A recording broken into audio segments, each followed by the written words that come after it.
वही तो मैं बार बार कह रहा हूँ, जो लोग बांग्लादेशी घुसपैठिया का मुद्दा उठाता है, मैंने कहा उनको, आप जो है कि संताल परगना में बांग्लादेशी घुसपैठी कहते हुए, रांची जो है मुंडाओं का गढ़ था, इसको कैसे बाहरी लोग निकल गए उस पर भी बात कीजिए। यहाँ पे जो है वो पॉपुलेशन पर ये असर नहीं पड़ रहा है, डेमोग्राफिक चेंज जो शहरों की हुई है, वही तो है। यही दोहरी मापदंड है बीजेपी वालों का।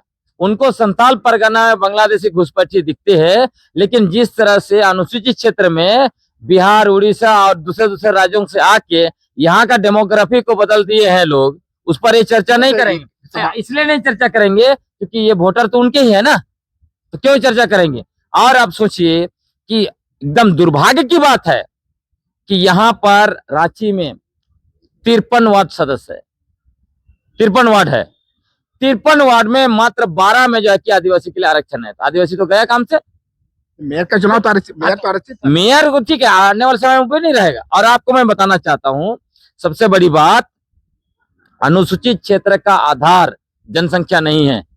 जो लोग जनसंख्या का आधार बोलते हैं, आपका ढेबर कमीशन 1961 के आधार पर वो देख ले, जब अनुसूचित जिला बना था चुटिया, नागपुर और संताल परगना 1874 में, वहां जनसंख्या नहीं था। वो इसलिए था, ये इलाके आदिवासियों के थे, हमारे पुरखों के थे, और यहाँ पारंपरिक स्वशासन व्यवस्था चलता था। तो उसी के आधार पर यहाँ व्यवस्था होना चाहिए। और आपको मैं बताता हूं, अनुसूचित क्षेत्र में जनसंख्या के आधार पर संसद में प्रतिनिधित्व तय करना, विधानसभा सीटों को अनारक्षित करना, यहाँ वार्ड को अनारक्षित करना, ये सब आदिवासियों के साथ घोर अन्याय है, ये संविधान का उल्लंघन है। इसलिए हम बार बार कह रहे हैं, और मैं स्पष्ट कहना चाहता हूं, किसको कितना बेनिफिट मिल रहा है, क्या मिल रहा है, उससे मतलब नहीं। मतलब स्पष्ट है, जब संविधान है, देश संविधान से चलता है, तो अनुसूचित क्षेत्रों के लिए जो संवैधानिक प्रावधान किए गए हैं वो मिलना चाहिए, वो लागू होना चाहिए। और इसमें ये लोग यह भी कहेंगे कि हाईकोर्ट ने आदेश दिया इसलिए हम चुनाव करा रहे हैं। तो मैं तो राज्य सरकार से भी सवाल पूछना चाहता हूं, क्या राज्य सरकार ने आर्टिकल 243 ZC1 के तहत हाईकोर्ट में आर्गुमेंट किया, कोर्ट को बताया कि ये अनुसूचित क्षेत्र के लिए असंवैधानिक होगा, आप सिर्फ सामान्य क्षेत्र में चुनाव कराइए? ये तो हमने नहीं सुना, कहीं पढ़ा भी नहीं। उसके अलावा हम ये भी कोर्ट से भी हम सवाल करना चाहते हैं।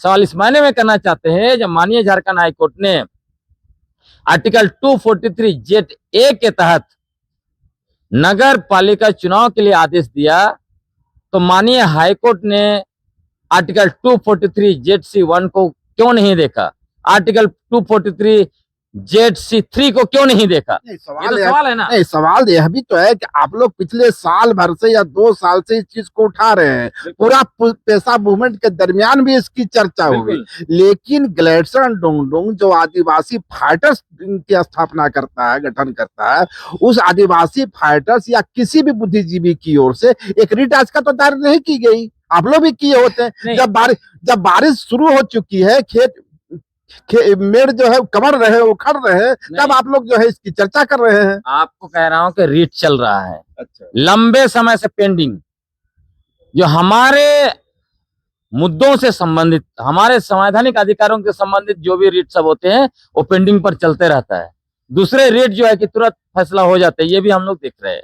हमने नगरी में भी देखा, आदिवासी यूजीसी मामले में एक पिटीशन दायर होता है, तुरंत सुप्रीम कोर्ट की ओर से उसे स्टे दे दिया जाता है। लोग देख रहे हैं। तो हमने अभी भी सुना, माननीय चीफ जस्टिस ऑफ इंडिया क्या कहा, एक पीढ़ी को ही आरक्षण मिलना चाहिए।